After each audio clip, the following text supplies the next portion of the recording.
So the first question is, name one of the most satisfying leadership roles you have had and tell us why.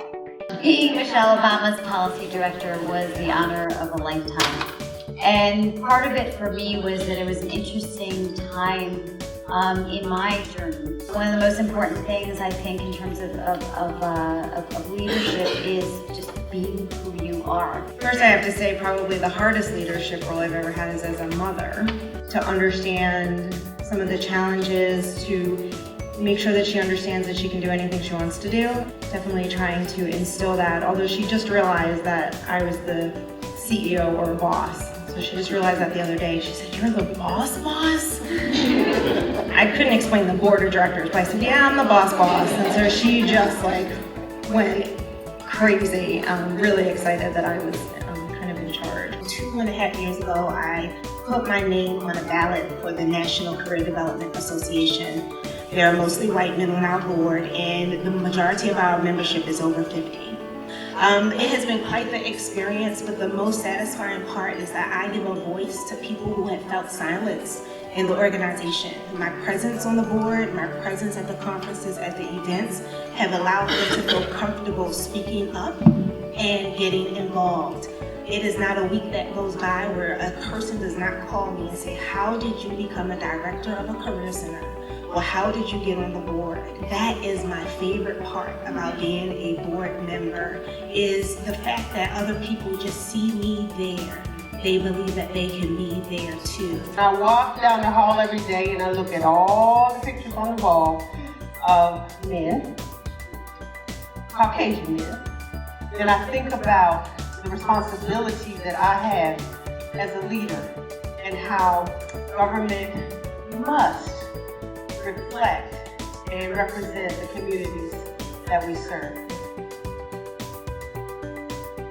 When you're really passionate about something, finding other people around you that are going to be passionate about it too.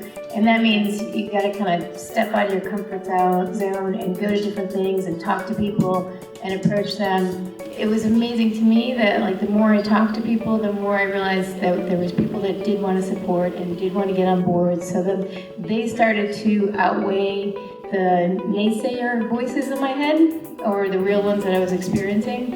And then you had more people to come along with you.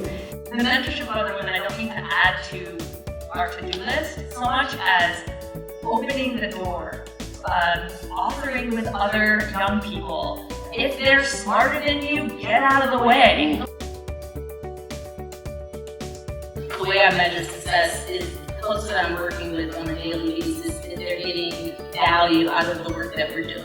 Emotional intelligence going into a project is something that you need as a leader, and being able to navigate the politics behind certain initiatives. Racial equity is a huge topic in Greater Rapids, Michigan. So being able to have these intentional conversations with them about racial equity or whatever the strategic priority that I'm working with, and then having them contact me after that project saying that you helped move the needle in our city to be able to work better, improve service delivery, and improve services for residents is really how I measure success.